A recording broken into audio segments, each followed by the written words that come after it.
everybody. My name is Status, and welcome to the inaugural episode of Sacrifice for This Thing of Ours, a show designed to celebrate the hustlers, go-getters, and trendsetters, and shine a light on their journey of struggles and pitfalls that they overcame to reach their ideal of success through the knowledge of self and will to do for self.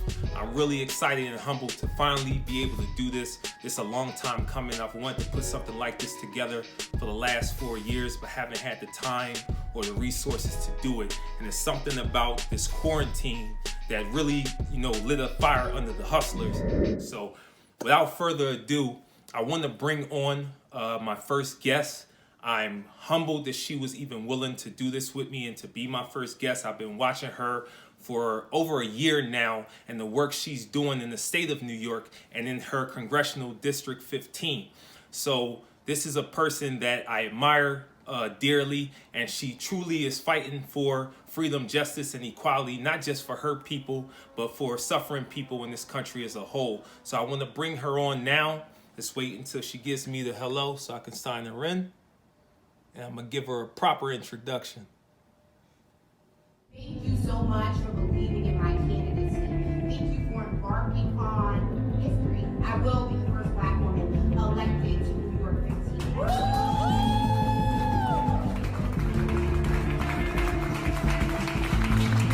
We need someone who's unapologetic in Congress.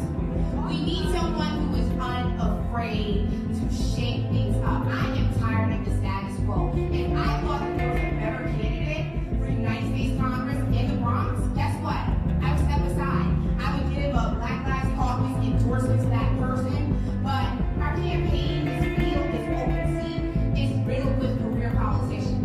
It's riddled with people who fraud the government, people who evade the IRS, people who are wildly homophobic, people who are ready, planning to gentrify our area because their war chest is padded by real estate developers. And guess what?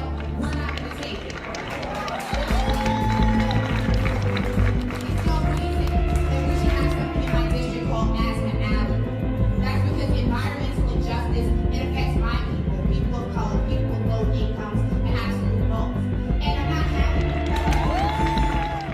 Hi, how are you?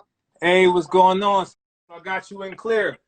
Yes. Beautiful, beautiful, beautiful, beautiful. So I want to just give a quick introduction of my sister. This is Chivona Newsome. She is the co-founder of Black Lives Matter Greater New York and the 2020 Democratic Party candidate for Congress, representing New York's 15th Congressional District. She is a civil rights leader at the forefront of the new civil rights movement and former financial advisor at New York Life.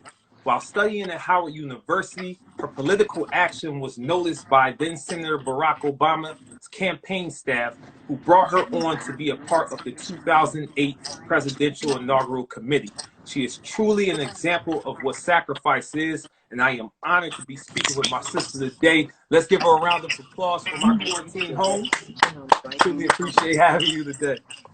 Thank you. I'm sorry you're hearing the navigation and all this happening. We're still mobile. We fed about 75 families in the Bronx today, and we're going to reload on some more supplies to hit the streets tomorrow. So Wow, yeah, you're gonna hear some navigation. I'm moving around the truck. The team's with me, but we're doing the work. Wow, and that's why I love to hear it, man. That's why I'm even more honored, because even at this time, you're still in the streets doing the work, and that's not what a lot of people are doing. So bless you for that. I have to give a quick disclaimer, because earlier today, something interesting happened. A dear friend of mine for the last 10 years, I guess we had gotten into a bit of an argument some years back during the presidential election. And I have to, my following knows this and my stance, so I want to introduce myself to your following. I wasn't big on politics at all.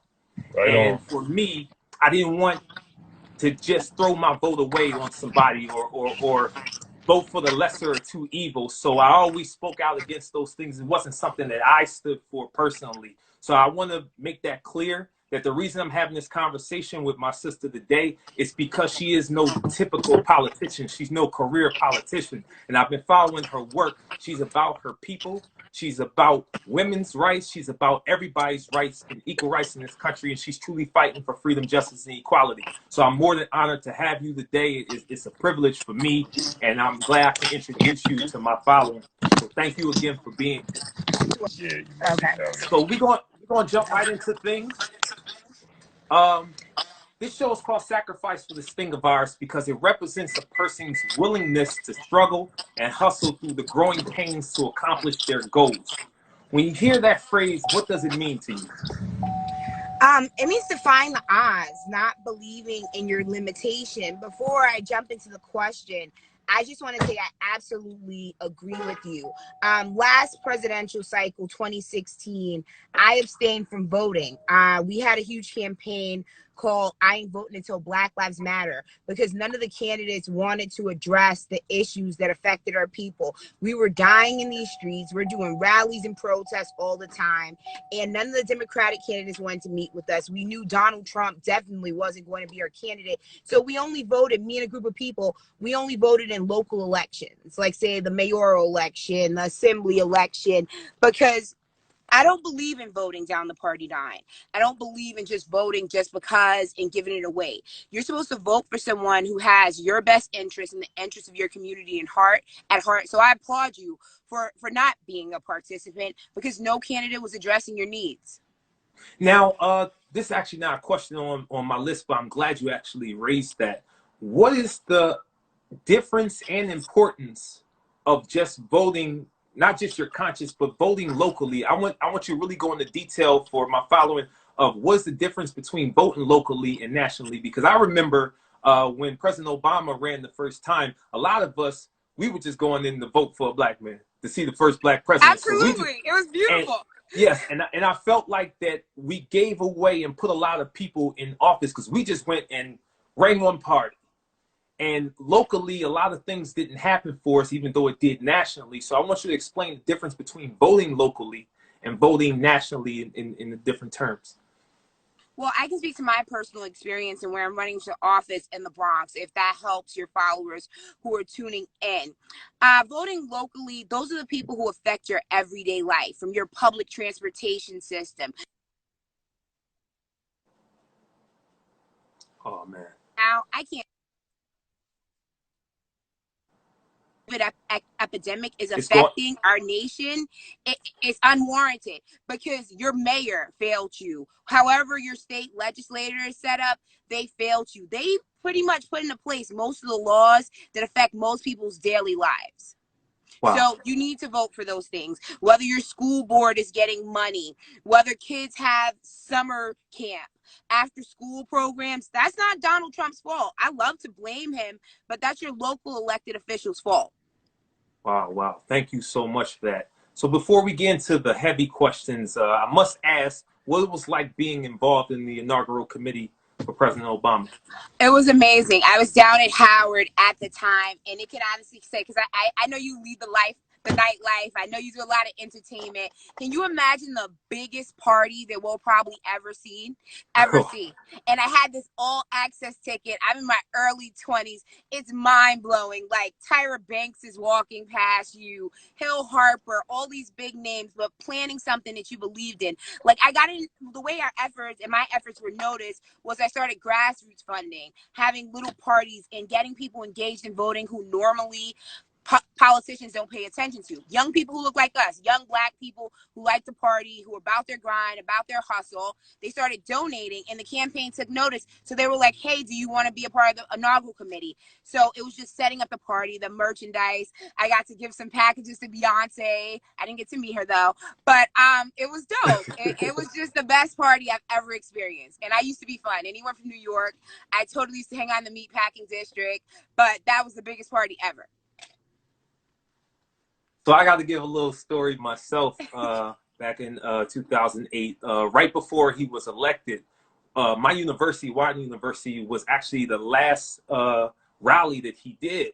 Wow. And I was really excited about, and I played a heavy part in helping him come, and I'm honored and so grateful for that moment in history. But a beautiful story that happened that day. One of the most famous photos of that election was actually at our school. No way. He's in this black this black jacket and he's getting rained on. Yeah. The interesting story, it just was pouring down raining, and it was thousands of people that flooded the school for that. And one thing that happened, all the other politicians, all the other speakers who went up before him, they all came out and they was under an umbrella. And mind you, President Obama was sick at the time. And they made it clear that he was under the weather. When he came out, they went to put an umbrella under him, and he said, "Take the umbrella back. I'm going to get wet with my people." And we went crazy. It was kind of gangster. It was a little gangster. Yeah. So it was a beautiful experience. So what important tools did you take away from that experience that you are applying in your own campaign?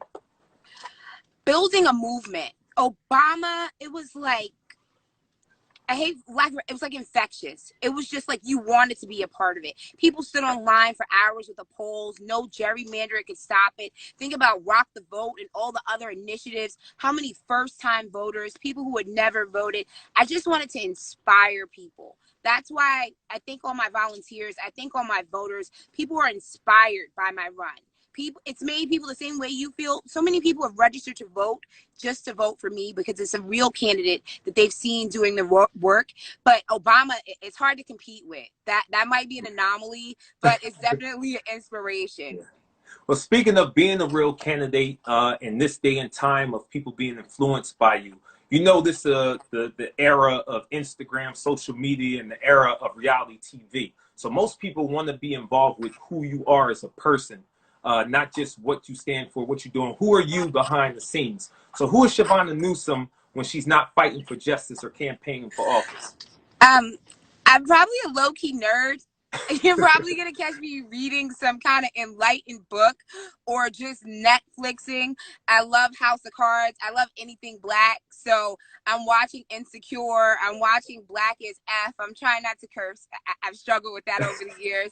But I'm a homebody. It's weird how much time I spend on the ground fighting for people. But I'm a homebody. That's me. Low-key me. I have on like some sweats and the wigs on the stand. And I'm a complete homebody. So overall, what does a typical day look like for you? Well, COVID-19 has changed our operations. Before a basic day, no pandemic, it would be you wake up super early in the morning. This is what it's like running for office. Everyone thinks it's just fun. It's not just kissing babies. You wake up in the morning, you go greet your voters at the public train stations. Then you get back on the phone and you beg people for money. Being a first-time candidate, no one's lining up to give you money. So you beg for money about 3 hours of the day.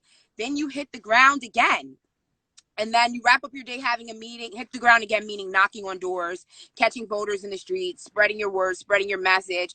Now I've been blessed with great people like you who offer me interviews. So right now I'm doing 2 podcasts a day or a live chat with someone or a forum, but it's 7 days a week. This is true commitment. It reminds you of that old Jeezy rap, like every day you're grinding, you're on the street. I'm sorry, I'm an 80s baby. So everything's like a rap D-boy reference. That's how I live my life. I feel like I'm trapping when I'm out there on the campaign trail, but it's some work. You're definitely, because imagine you're fighting to change people's lives. Like a little bit about my district is it's the poorest congressional district in the nation. So right now they're calling my district the capital of this pandemic, the Washington. Dying for COVID at a higher rate. And even though I have no power to change laws yet, I've been screaming and shouting and sending out press releases. That's a very important statement. I want you to repeat that because it kind of froze up. I want my following to hear what you just said.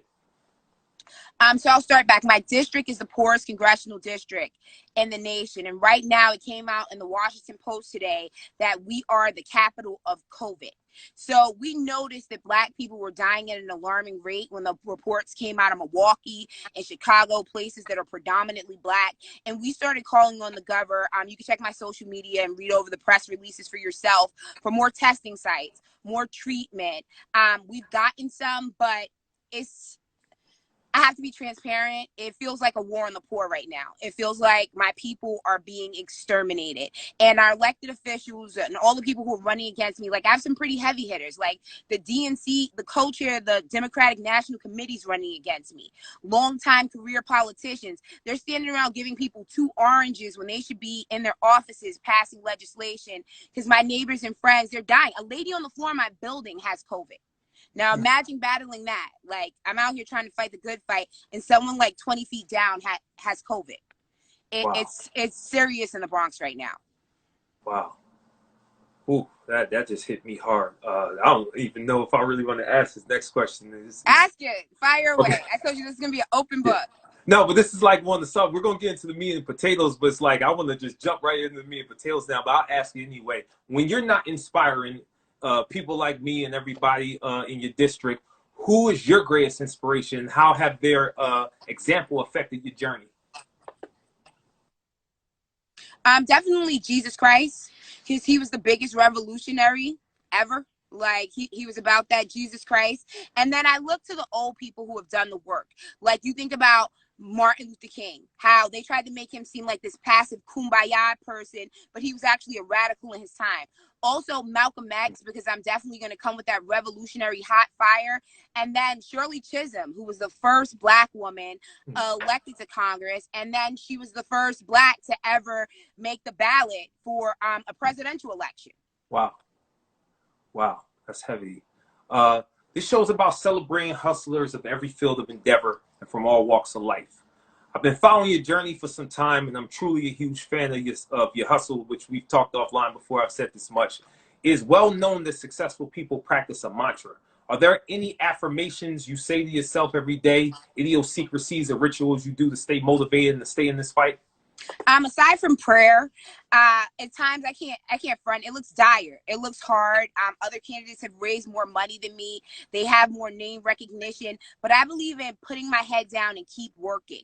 Like I tell my team, put your head down, keep working, because faith without work is dead. So I know as long as I do the work and I give it 1,000%, God's going to cover the rest. So put your head down, keep working. No matter what it looks like, put your head down, keep grinding, keep going. Just keep going. Yes, ma'am. I know this is a very important question that everybody's asking. You've kind of answered it already, but I'll repeat it. Why are you running for Congress? Because all the things that I had explained about the COVID, and right now, how I told you I delivered 75 bags of food personally, people in my borough are starving without a quarantine. We are the poorest congressional district, highest rates of asthma. And I've done a lot with Black Lives Matter. People ask, why don't I just stay there? Why are you leaving your organization? Because the goal of any true organizer is to organize themselves out of the equation. Right now, I have a 19-year-old president, Nepal Kiazolu, who just ranked #2, right under the Greta Thunberg, the climate girl, in terms of youngest activists under 20. So I've done my work with Black Lives Matter. Now it's time to move on for real legislation, because we see with our people, nothing truly happens unless we have a law in place. Like we would have still been slaves with the exception of the 13th Amendment, where it says that we're slaves if we're in prison. But outside of that, we wouldn't have voting rights. We would still be segregated. We won't have anything as Black people unless we have legislation. So the people in my borough are going to continue to starve unless someone like me, a revolutionary, goes to DC and writes laws that are not only going to affect the Bronx, but they're going to affect the people in your hometown too. Because when you go to DC and when you go to the House of Representatives, the laws that you get to sponsor and you get to pass, they affect America as a whole. Not only my hometown, but yours as well. People don't understand how important it is to have that seat at the table. That's one thing I can't lie. My ignorance towards politics was one of those things that I do regret a little bit, is not trying to establish something for us. And we got to understand that it's important for us to unify in that way and to get someone in there to actually change laws. We can march all day. We can complain all day. But unless we have a seat at the table, we have nothing. No. And I believe in building my own table. Like that's just a school. I know Shirley Chisholm said, bring your own folding chair. Like, no, I'll flip over your table or build my own. Like, I as a financial advisor, I didn't like working for people, to be honest. So I had my own partnership with New York Life. There was already a Black Lives Matter New York chapter, but they weren't doing the work. So we built our own organization that's at the forefront of the civil rights and social justice movement. Now it's time for me to build my own table. Washington, yes, we need to be unified. We need to work as a party, but we need people who are unbought and unbossed, who are there for the marginalized people who have been getting screwed over. Like, this system is by design. Yes. Okay, people are poor not because they're lazy, because you were meant to stay that way. It's systemic oppression. It's the reason why small business owners can't get home loans, why your kids' schools suck, why Black women can't get a loan, why the wealth disparity, all these things are happening because guess what? America meant for it to be like this for us. And because I have that knowledge, it's my responsibility to change it. Now, are there any other important topics that you're campaigning on top of this? Universal basic income. It's kind of becoming popular now that we're in the pandemic and people receive that first round of stimulus checks. But when I was talking about this, I want to say January, because I met with Andrew Yang in about January 2019, and he explained his idea. He was seeking a Black Lives Matter endorsement. So, of course, he pitched his whole platform. And that really stuck out to me, considering the wealth disparity. Just so people know, when I keep shouting out poorest congressional district, the average median income for a family of 3 in my district is only $28,000. That means that the national average income is $53,000. So my people, you can't ask people to keep pulling up your bootstraps, do it yourself when they have no boots. So I believe in universal basic income, just like Martin Luther King was actually fighting for that. That was his last project, a guaranteed income before he died. That's number one. Of course, reparations for descendants of slaves, because the wealth disparity is so great in this country. Black people, we need to be paid for all the things that we went through. And also free healthcare for all. Beautiful, beautiful. Well, I know that you out here doing the work and making a huge difference. So I'm sure there's a lot of enemies that you have to battle off. Being a Black woman in the political field, have you felt or been subjected to any forms of discrimination or bias? Absolutely. People like to, my brother Hawk, he likes to say this, you're not going to take my Black power. Now, before I was a candidate, I had tons of press, right? When I was just co-founder Black Lives Matter, they wanted me to speak on their stages and give these Black power speeches as a form of entertainment. And the same people and organizations who stood with me when I was the co-founder of Black Lives Matter, now that I'm a candidate and I want real power so we can have real justice, they don't rock out with me. Candidates who I've put on and gave their first platform have endorsed other people in the race. Career politicians are asking for meetings. Like, luckily, they couldn't beat me. It's a thing in New York, how they keep you from winning is keeping you off the ballot. I made the ballot. I had almost 7.5 times the numbers you need to get on the ballot because I knew they would come for me. So everything I do has to be impenetrable. Like, they can't pierce it. I have to outwork people by 7 times because the reason why they don't want me in power is because my district is 67% Latinx. Now, my fight with BLM, of course, we fight police brutality, but I also fought for immigration. My neighbors and friends are Dominicans, Puerto Ricans, Africans, Caribbeans who have been screwed over from this system. But they want someone Latinx to represent my district, and I'm a New York Black, by way of my parents being from the South. But with the power, they don't realize that my district is actually 40% Black, and they've done nothing for the last 3 decades besides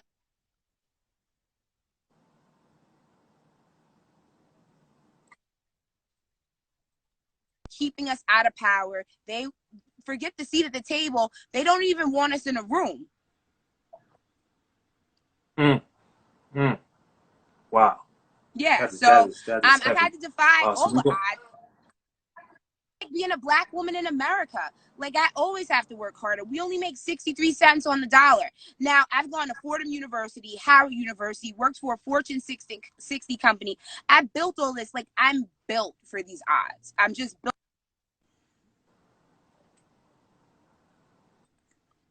Yes, ma'am. Yes, ma'am. So if you don't mind, I want to get a little personal for a second. I know your father took ill while you were very young. Lord. Can you explain what it was like being his advocate as a Yes. youth? Yeah. Well, Well, it's my a two-tier father. question. Let me just add this in. Yeah. Okay. I'm sorry. Okay. I just want to add this in. What obstacles and challenges did you face dealing with the healthcare system, insurance, and pharmaceutical companies as well as having to hold them down? The reason why, that's the reason why I fight for free healthcare for all. My father had his first heart attack when I was 8 months old, but his health really got the best of him by the time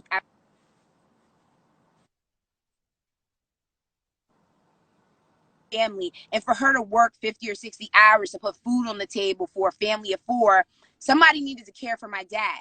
And it's sad being poor, and I don't regret being poor. It made me the hustler that I am. You learn how to negotiate and you learn how to navigate. So say we couldn't afford his medicine for a whole month, I would negotiate with the pharmacy to get some courtesy pills to pay for his pills for a week worth of prescription at the time. Then when it came to health insurance companies, they would try to kick my father out of the hospital too soon. So I realized by calling the healthcare agencies and arguing with them and speaking to this person's boss, that person's boss, I keep him in the hospital to get him a few more days of recovery. Then it came down to when I had to work and go to school, those in-between hours, I had to find home attendants for him.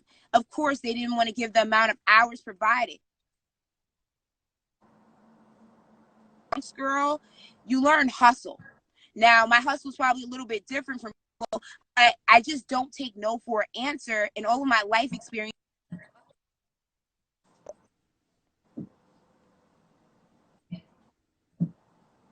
Yeah, Fonnie from the block. Now, so when you're elected, so when you're elected, what can we expect to be different in the form of you fighting against the pharmaceutical companies and the healthcare system?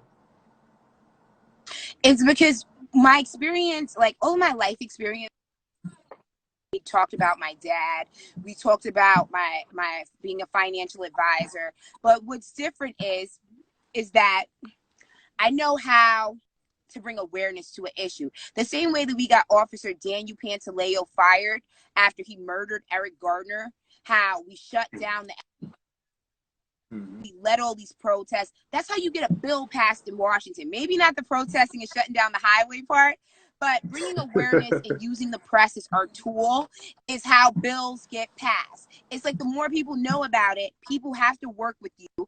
And that's how it changes. And also building a coalition, the people who are the Planned Parenthoods and these other organizations to get health care for Black women.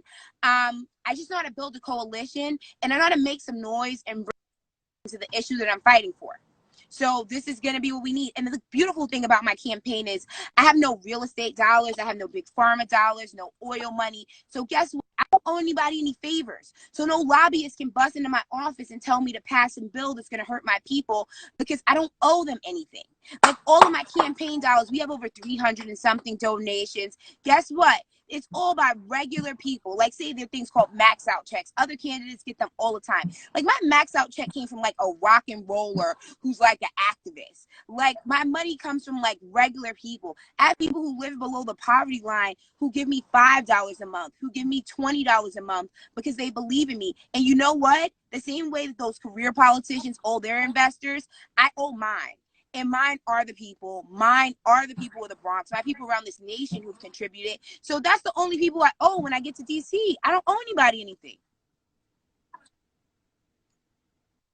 Yes, ma'am. Yes, ma'am. So I just want to jump in and say this in the midst of that.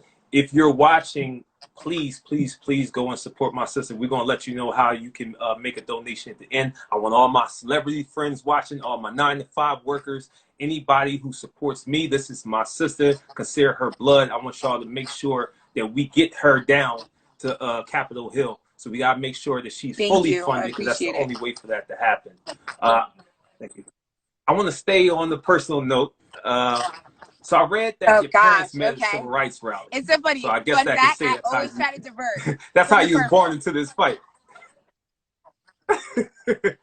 Well, I missed that first part. What did you say? I just want to know, were they heavily involved in? No, it's still going out. Well, No, what I was saying was I missed the first part. You're asking about my parents? Yes. Now I said I read that your Okay. parents met at a civil rights rally, so I guess that's how that you got your willingness to fight. What I want to know is where they have. Absolutely. Go ahead. Well, my parents met protesting for Black history to be taught by Black teachers at Roosevelt High School in the Bronx. And my dad used to go to Panther meetings. My mom used to march along beside him. And they always kept us, I guess the terminology for it would be like woke. My parents gave me a book called Before the Mayflower. They've always let me know that America was a racist country. I know that people have only started to see that when Trump had taken the office, but I always knew it. Like, my parents grew up in the Jim Crow South. They were born into that. So I always knew what the fight was, and more importantly, that I had to fight for other people. I've always been a strong person, but more so being a strong person is about helping others. So yeah, I'm grateful Yeah, I for like them. to call that Our racism the days were great always spent turning patronizing on the lie. news early. I'm sorry, what'd you say? I'm sorry, I thought you had stopped because the phone the phone keeps messing I up. But know. So that's like I'm not hearing impaired. It's just getting a little jittery. I'm trying to move the phone around to get better reception. Okay.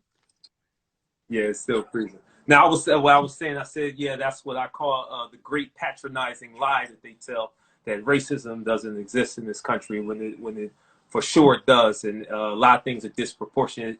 At times, people hid behind, like you said, policies and laws being passed, but now Trump had brought everything to the forefront, so you can see what was always going along the entire time. Now people are really seeing it for what it was. But go ahead. Absolutely.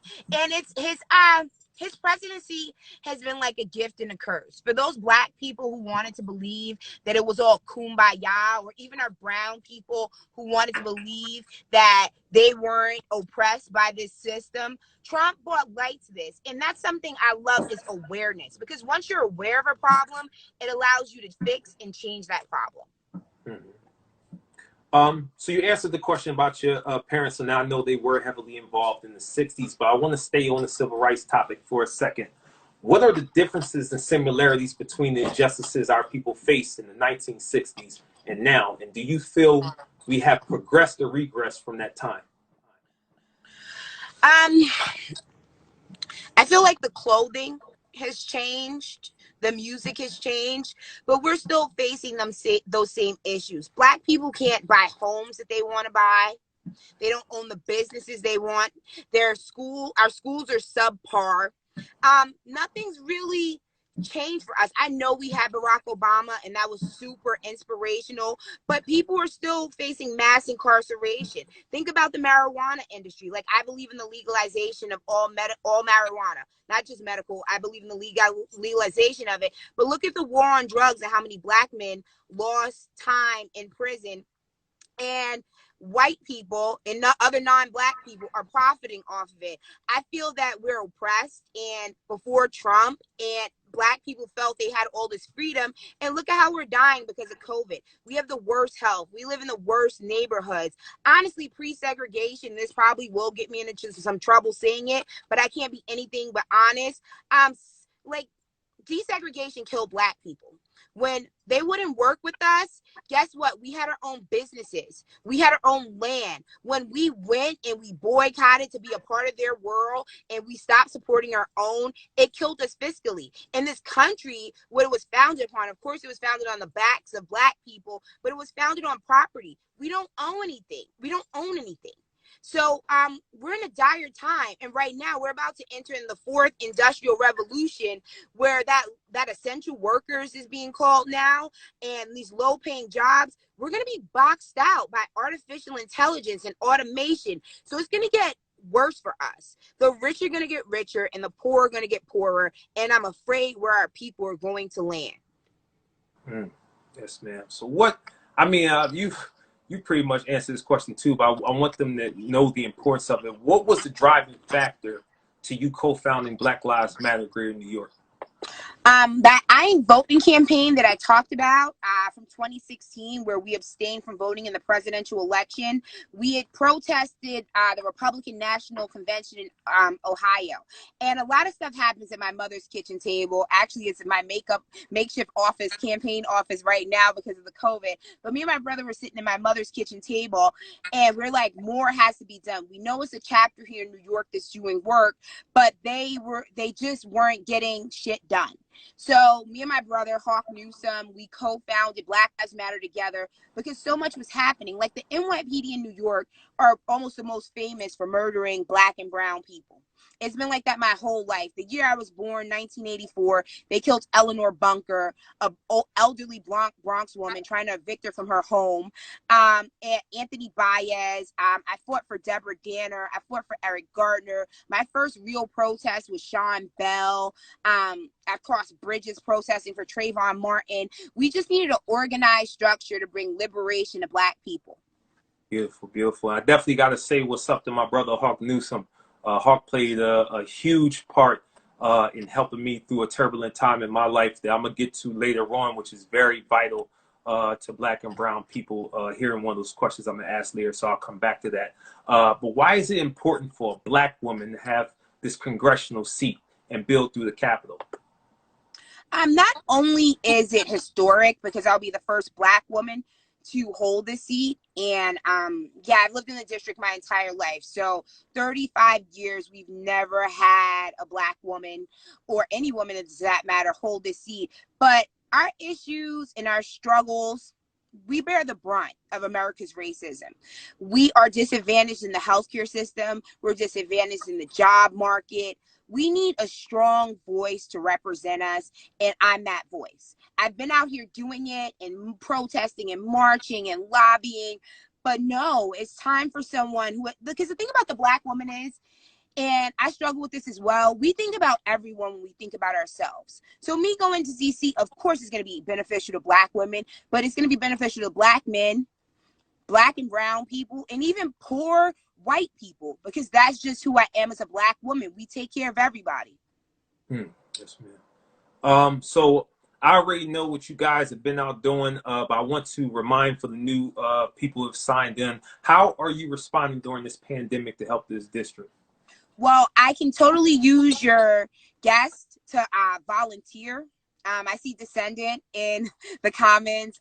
He's been phone banking and delivering food. Today, we've delivered 75 bags of food. We're going to into the hundreds. But right now, we shifted our campaign, and I'm happy that you told people to donate to me. But I couldn't bring myself to make these financial call times, because how do I call people when they don't have food? How do I call people when they're waiting on a stimulus check? So we just switched gears. Instead of it being like trying to go to Congress, we just rolled up our sleeves and started serving the community, because that's my core and that's what I know how to do. So if you go to my website, ChivonaNewsome.com, you'll see resources, and I'll be honest, most of them are for people based in New York. But if you reach out, I'll point you to what you need in your district, in your neck of the woods. But it's like where you can find testing sites, unemployment, meal programs. The reason why our meal program is in the evening, because people were complaining that they were hungry. The other New York City programs were only feeding people like breakfast and lunch. What about dinner? So just filling the void and being the gap and pointing people in the direction that they need to go. This campaign is just in resource mode.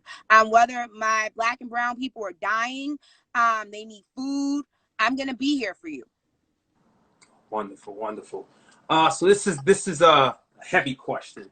So I'm bear with me through it as I explain. With the state of our financial market in disarray due to COVID-19, financial literacy is a very hot topic, not just on a national scale, but particularly amongst our people. I know I didn't grow up learning at my house or even in school about how finances work. And that isn't just something I suffer. This is a condition of Black people in America systemically that has transcended generations back to when slave codes forbade us to read and learn. Then coming out of slavery, we were not given a financial platform to stand on or get started to do for self. I'm interested in knowing more about your time at New York Life. What did you learn pertaining to how our people deal with finances versus other races and cultures? Well, my time in New York life was spent on something called the $50 billion challenge, and that was to end the wealth disparity. Oh no, we gotta hear this. That went out, sister. I might need you to come back to it. Okay, the $50 billion challenge. That was if we got $50 billion worth of life insurance bought by Black people, it would end the wealth gap. What people don't know is other communities have come to this country poor and struggling. And I know it's sad to say it, but they were able to invest and buy property with life insurance money. So see how Master P started his whole career with $10,000 from his grandfather. That's what I was doing. And also college savings and retirement plans. We just don't have it. Have you ever walked into McDonald's and you've seen someone like your grandmother's age who should be retired? That's because no one teaches us to prepare for the future. We're so busy trying to keep our head above water that we neglect to save. So that's what my time was spent there doing. And to be honest with you, because that's all I can do, I didn't have any white clients. Most people didn't feel comfortable with a Black woman handling their money. So my 300 list client base were all Black and brown people who I was helping achieve financial success.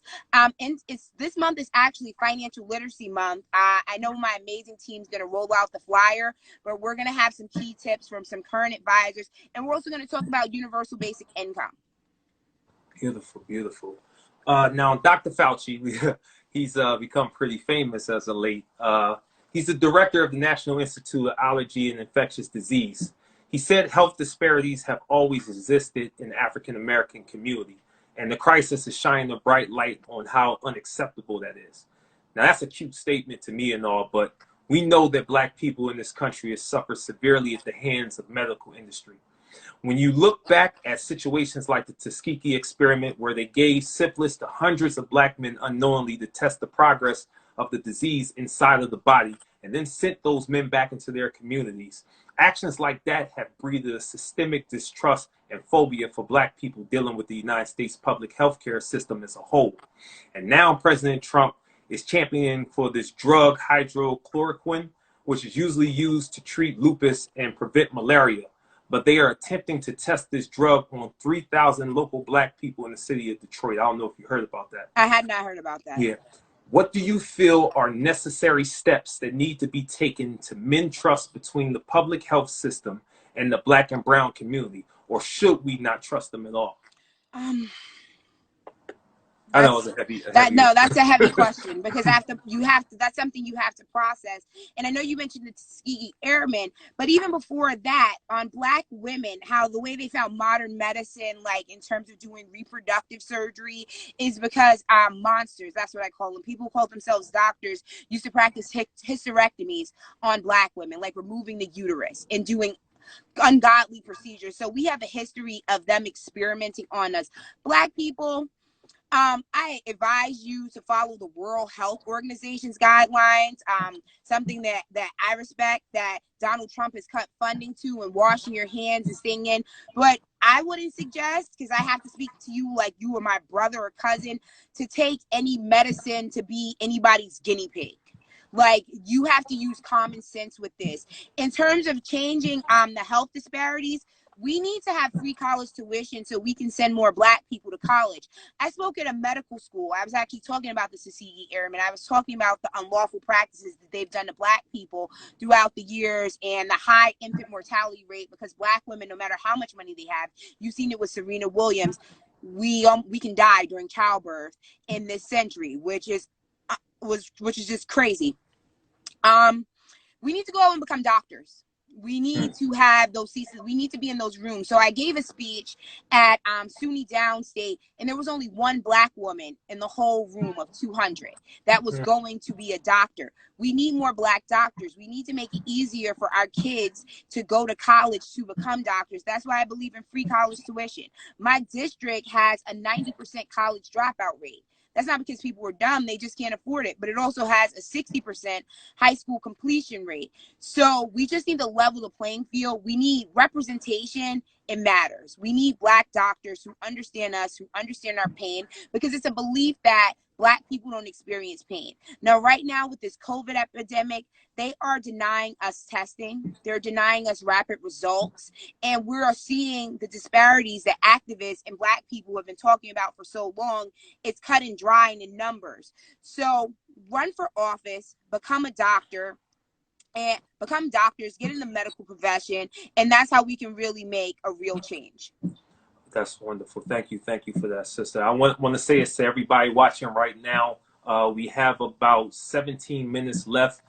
This cuts off and we're not done talking. Give me a second to save the video, and we're going to get right back on, bring our sister back so she can keep preaching to us and getting us right. So we're going to stay on this topic of distrust for a little bit. We're seeing everyday police misconduct and brutality in this country. Surprisingly and disgustingly, it's still happening during this pandemic, specifically in New York, a state which had some of the highest cases of COVID-19. I've recently seen on Instagram a surge of violent attacks by New York police on Black people. One disturbing video in particular was a woman who was attacked by police after calling 911 for help, as her father passed away from COVID-19 complications. I know you've been on the front line fighting to end police brutality and misconduct in this district and New York as a whole. What can we expect from you on day one, when you are elected to make change from your congressional seat? That story that you're talking about, that one touched me a little deeper.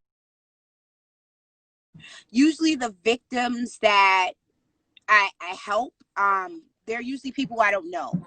I reach out to them or they reach out to the organization. But that woman in that video screaming, crying, that is Chef Tammy.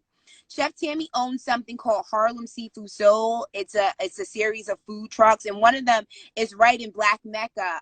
The one I go to, I patron, is on 125th Street. So she has fed BLM members. She's fed our team. So that one broke me. Chef Tammy is a United States Army veteran. Okay, she is a wife, a mother, and a Black woman and a business owner. For them to treat her like that, that speaks to everything that this country is. NYPD has been brutalizing people as long as I've been alive and way before that. And they happen, and it's just like they just get away with it. My last push, of course, you know, we fought for Eric Gardner. My last push was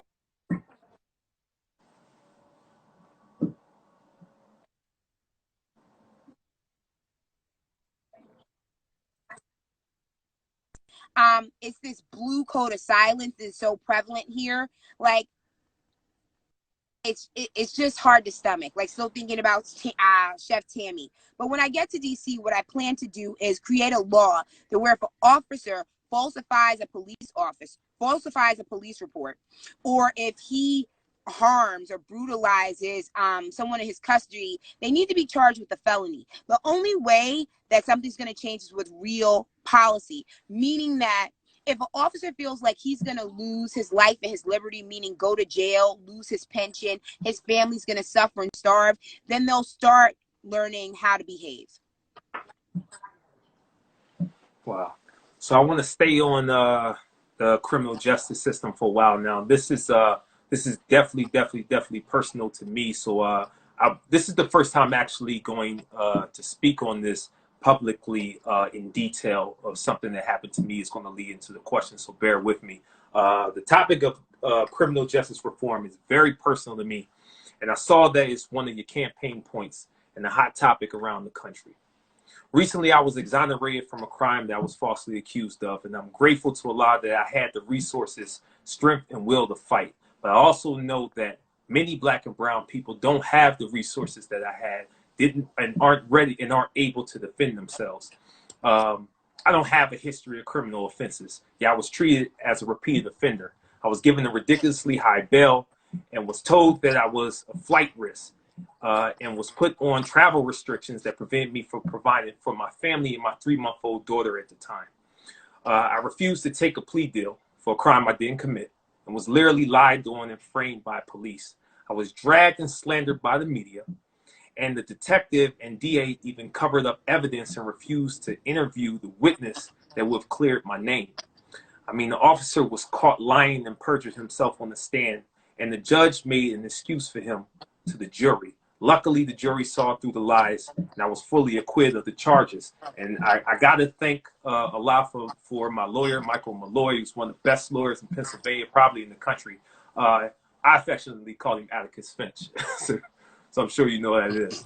I mean, he did a wonderful job exposing these treacherous officials who hold the power over the lives of citizens and exercise lies, deceit, and ruthlessness to convict innocent Black and brown men and women, or scare them into taking plea deals that will destroy their life.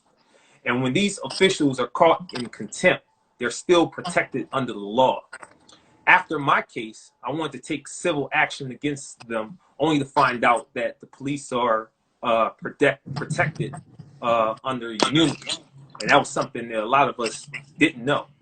And to add insult to injury, after a court order told them to return my phone, they still haven't given it back. And it's been close to a year now that I've had my freedom.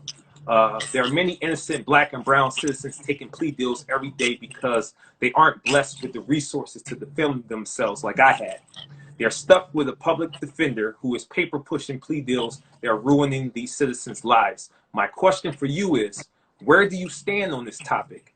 And what new bills are you willing to present to Congress that can protect citizens from these vicious crimes against them and their civil liberties? Where I stand on this, and I've seen this many times, people taking plea deals. The public defender is friends with the prosecutor. People who are wealthy seem to get away with crimes. I've already taken a stand, and it seems like one of my competitors who's up in state assembly is allowing rollbacks. Governor Cuomo's trying to roll back and appease the Republicans. But New York City, we fought for no cash bail. Meaning you can't criminalize someone for being poor. How you mentioned that your bail was set pretty high. They tend to do that to keep poor people in jail because they know that they can't afford it, and wealthy people are able to go free. Yes, in terms of police perjuring and lying and falsifying reports, I discussed a little bit of that in the previous question, where it needs to be a law that if you deny someone medical treatment, if you falsify a police report, if you're found guilty police brutality, you need to be charged as a felony. I also fought for the elected civilian complaint review board, and that's having a body of people elected from the community, not padded by the mayor, not padded by other politicians, but to have real teeth, to be able to prosecute cops who don't do their job. And I think that's the best way that we can protect Black and brown people. Yes, ma'am. Now, I heard you say that the support that you get is from us. The community is making sure you're able to stay where you are and push you into that seat. Yes. But what notable establishment is backing you? We have the UBI caucus. That's because I support universal basic income. And I hate to tote them off because I won't lie to you. My competitors have way more. They have the unions and things of that nature. And I love and respect the unions. But this campaign is people powered. With volunteers, we smoke them in collecting signatures. We've touched more doors to them. So if you go on my page, you see community activists. You see leaders of the largest Black churches in New York City backing me. That means more to me than any fake endorsement, any endorsement that you may receive because you're a friend. To know that it's people like, say, Descendant, who was in a timeline, who worked 40 hours a week and every night give 3 hours to his campaign. This is bigger than any of the notable organizations. I want to squeeze this question in before I ask my next question. This is from one of our followers. How does one start a new political party? That's tough. I won't kid you not. If you notice, Ross Perot was the only candidate to come remotely close when he was running against Bush and Bill Clinton like a million years back. Americans are still divided on the two-party system. Sadly, our people, since they began voting Democratic, they haven't stopped. I would love if there were no political parties, actually. If people just voted for the best candidate to serve them, that would be the best thing. I think that people, no matter what party affiliations people have, you need to get behind a real candidate. But in my district, and you can see the correlation in terms of Democrats and how people vote. My district I talked about is the poorest congressional district in the nation, also happens to be the most Democratic. Obama won it by 96%. Hillary won it by 94%. We've just been kind of trained to vote down the line, not so much looking at labels like how people are progressives, moderates, centrists, or they're Democrats or Republicans. You need to look at that person. Like, who was that person before they started running for office? Who do they stand for? And then holding people accountable. Because once I get to office, if I switched up on you, vote my behind out. That's how we have true power. People need to exercise their power at the ballot. It's not the party lines. It's not Democrat. It's not Republican. It's who was that person? Like, we knew that Donald Trump was not an honorable human being before he got into power. You know, so what did you expect from this man when he became president? You need to look at who that person was before and judge them on their character, not the campaign pitches and points that they talk to you, and have true accountability. If they fail you, vote them out. We're at 7 minutes, everybody. So again, if you don't see me wrap this up, definitely come back on when we sign out. But the next question is for the voters. What sets you apart from the other candidates? Because I'm not a politician, and because I'm a revolutionary. That's what I do. I make change. I fought for police brutality. I fought for immigration. I fought for women's rights. I've been on the ground my whole life in the Bronx, and I've been fighting to make the world a better place. If people want the same thing, they want to continue to live in poverty, they don't want any opportunities, and they should vote for a career politician. But if they want the policies that I'm proposing, if they want a known fighter and someone who wants the victory, they need to get behind real candidates. They need to get behind people in their community who are doing the job and leading the way. Honestly, I feel like if a candidate like myself didn't go on to seeking that office, brainwash you again. You've allowed them to kiss your babies and hand out turkeys. And people have to start taking accountability for who they allow to represent them. You always have the power of the ballot to go and change your mind. Yes, ma'am. That's the questions that I have. I want to thank you, Sister Chivona. Again, thank you so much for this opportunity to come on and speak to me and answer the questions for the people. You've gone above and beyond my expectation. Thank you so much. This was fun, actually. I got to get some things off my chest. I loved it. Thank you for having me.